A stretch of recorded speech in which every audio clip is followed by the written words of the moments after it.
You can think about bringing authentic scents into things like virtual product demonstrations. You can now virtually demonstrate perfume and cologne.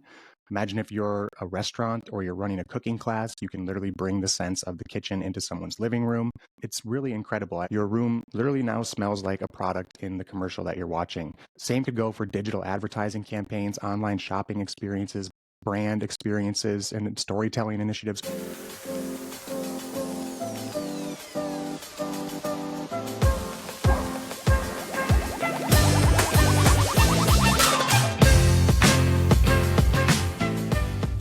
What is up, everybody? Welcome to another episode of the AI Marketing Navigator. This is your daily compass in the ever-evolving world of AI marketing. Okay, navigators, just a super amazing episode to share with you today. I'm so excited. We're going to talk about something that everybody thought was science fiction for quite a while, and AI has officially made into reality, which seems like it's happening more and more often now. And this even has the potential to change the way we practice marketing. So it's my favorite type of topic on this show. I can cross marketing with my sci-fi AI obsession. So anyway, we have opportunities, like I said, to talk about this kind of stuff almost every day now. So it's really an incredible time to be alive. So this is a new technology of scent teleportation, as they've called it, from Osmo Labs. And it's basically the ability to quote here. And so what they've done is they've used AI to digitize the essence of an object's scent. In the particular example that they use in the video, a short on YouTube that is linked in the show notes, they use a plum. And of course, this has some crazy applications and implications for not only marketing, but technology and the way humans interact with technology. We've literally given computers another sense. They can hear, they can see, and now they can definitely smell. I'm pretty sure at some point there's been experiments done to try and allow a computer to taste. I'm pretty sure I've seen some other robotics like with close to a sense of touch now as well. Don't quote me on that stuff, but basically we're so close to giving a computer all five senses. It's unreal. And we'll talk more about what that could mean in the future and a bit of marketing futurism in a little bit. But considering the fact that we have given computers the ability to smell now, I got to imagine the AI doomsdayers are not going to be super in love with this one. Adding the smell of humanity to a list of reasons that AI may not like us, for instance. Anyway, before we talk about this honestly revolutionary achievement in scent technology, scent teleportation technology, let's do a little bit of history or a look back at kind of the development of scent technology. The first real attempt to digitize smell was a technology literally called iSmell, believe it or not. And it wasn't Apple trying to make an iPod make a smell or something like that, although I wouldn't be surprised if they considered it at one point. But it was a company called DigiSense, and it was back in 1999 or 2000, and they sought to reproduce natural and man-made scents digitally.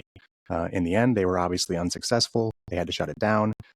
But throughout the early 2000s, there were other companies that made similar attempts. There was a technology called Pinoke, I believe. Again, excuse me for any mispronunciations. And that was from a company called AromaJet. There was TriSense with an X. I still don't know how to really pronounce that one. Check out the show notes for that word and let me know if you can pronounce it. They had something called a Sense Dome. There was the Kaori Web. And as you probably could have guessed, they fizzled out. And honestly, I just had to fight the urge to make a pun about how they didn't pass a smell test or something like that. But I still got to make my joke anyway. Anyway, considering that we're not smelling things from our TVs at this point with smell-o-vision or something, you can guess that technology wasn't quite feasible at the time. But just a few days ago, a company called Osmo Labs announced that they have achieved what they're calling scent teleportation technology. In which they can literally, like I said, capture the essence of a smell using a tool called a gas chromatograph mass spectrometer. And apologies to you chromatograph users out there if I'm mispronouncing that. But they use that to capture literally the molecular mapping of a scent and then digitize that with the power of AI. They use this AI to analyze and, like I said, digitize the molecular scent structure. Then, using literally a printer, not only can we now print 3D items and in some cases start printing 3D organs, but apparently we can print smells too. It uses a specialized printer to recreate the scent. And if you haven't seen the video, definitely check it out. It essentially comes out as a little clear liquid in a vial, and it smells exactly like the scent that you have mapped. And in this case, it was a plum. Before we get into the marketing futurism type stuff, that this might mean, for instance, for product marketing or experiential marketing. Let's talk about just the basic futurism part of it for a second. You guys know I like to geek out on that. First, what does it mean for robotics and humanoid robotics and the future of humanoid technology, which we've seen so much in the news and the AI community recently, and we've talked a lot about on the show? The applications, when you start to consider them, are actually pretty incredible outside of just robotics. So it doesn't necessarily have to be in a robotic application. This could just be in a technological interface application using AI, using the artificial intelligence. For example, something like environmental analysis, like safety analysis. A robotic system or system could use this technology to do early threat detection on environmental hazards like a gas leak, or even something less dramatic, like something spoiling in your fridge or something being spoiled. It adds an entirely new dimension to the mapping of a robot's environment also by combining visual, auditory, and olfactory data. And this is, again, just another step in the true humanization of artificial intelligence and technology. And who's to say that something as integral to the human experience as scent isn't a very important part of what makes us conscious in the way that we are? Smell is directly connected to the limbic system and human emotions. We know how incredibly receptive animals are to scent and the lens with which they view the world through their senses. I mean, having this incredible scent processing ability, which, let's be honest, will eventually surpass humans and probably not in very long, could help robots better understand human emotional states. I mean, if we go one direction with our futurism, this could be, unfortunately, maybe how the robots smell fear or something like that. I do apologize, though, if I cause anybody any anxiety with my jokes about existential AI threats. It's probably just to mask any anxiety that I have myself. Anyway, AI optimists for sure here on this show. Anyway, moving on. There are additional commercial applications that don't immediately come to mind when you think about, scent technology that could be very impactful. Think about like medical training or diagnosing or something like that. There's this incredibly fascinating aspect of scent to medical diagnosis. There's potential to diagnose by breath or body odor, and we'll talk about that in a reference to a HubSpot article in here in a little bit. And AI will be able to detect incredibly early signs of illness or health issues, and nothing really feels out of the realm of possibility anymore, which is pretty incredible. And like I said, I feel like we're very lucky to be living in the time that we are. Okay, but now for the stuff that you all came here for, the marketing stuff, the marketing futurism, to be honest, a little bit in this case, but not so far anymore, not nearly as far as I certainly really thought. Or again, every day I'm shocked by how far we have advanced in AI already and what it could mean for the very new future. So what does this mean for marketing? One, we talk so much about virtual and augmented and mixed reality experiences and what that industry in general means for human device interaction, and in particular, marketing interaction and experiential marketing and brand marketing. And we've now shown that as a part of a digital experience, you can incorporate smells, and it doesn't feel too far off from, I don't know, getting like sprayed in the face in a theater or something like that. But if it can be done at a molecular level in a way that doesn't literally, shoot something in your face in a controlled way, or it happens in an isolated environment, like around someone who is playing a game, it's pretty fascinating, and the potential is pretty incredible. And not just for things like games, but for any mixed reality experience. You're just, what if you're just walking through a physical location or a geographical location, a tourist destination? That location could and would have a very particular scent print. And that is where we're getting into a world of virtual reality that honestly could be dangerously close to fooling the human brain, or maybe not necessarily fooling the human brain, but convincing the human brain that a mixed reality experience truly is better than just sitting on the couch that we're sitting on at home or something like that in a lot of cases. So there's all the ways that it could, and I think it will affect mixed reality and virtual reality experiences, especially in marketing. You can think about bringing authentic sense into things like virtual product demonstrations. You can now virtually demonstrate perfume and cologne. Imagine if you're a restaurant or you're running a cooking class, you can literally bring the sense of the kitchen into someone's living room. It's really incredible. Your room literally now smells like a product in the commercial that you're watching.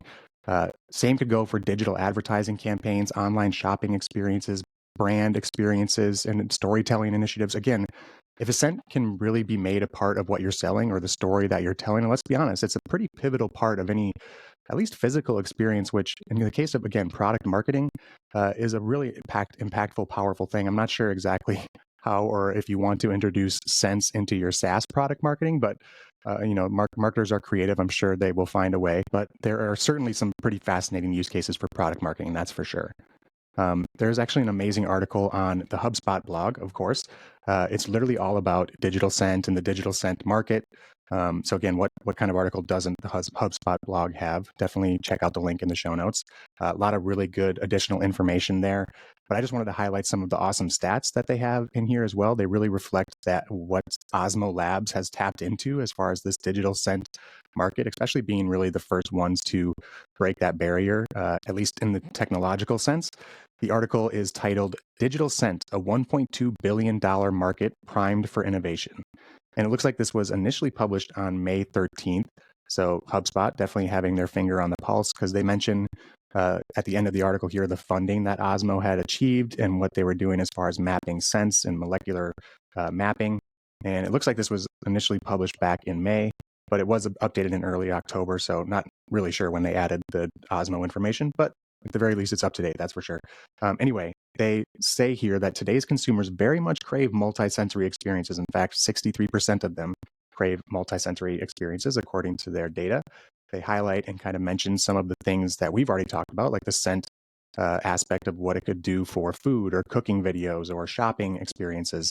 They say that nearly half of social media users have impulsively bought something online. I think that's something we can all probably personally identify with. And that's just through sight and sound, as they say here. HubSpot says, imagine adding like a scent element to that. It will be over for us all, as they literally say. And they're right. They're right. It very well could be over for us all, especially if DoorDash is hitting me with the sense of all the meals that I order way too often. That sounds terrifying and amazing all at one time, for sure. Anyway, they talk about some other companies and endeavors that have gained steam recently in the scent or the digital scent space. A company called Kaniku raised $38.6 million to build quote unquote smell cyborgs that are going to detect diseases. Again, it gets into some pretty crazy applications that really can change much more than just virtual reality marketing, that's for sure.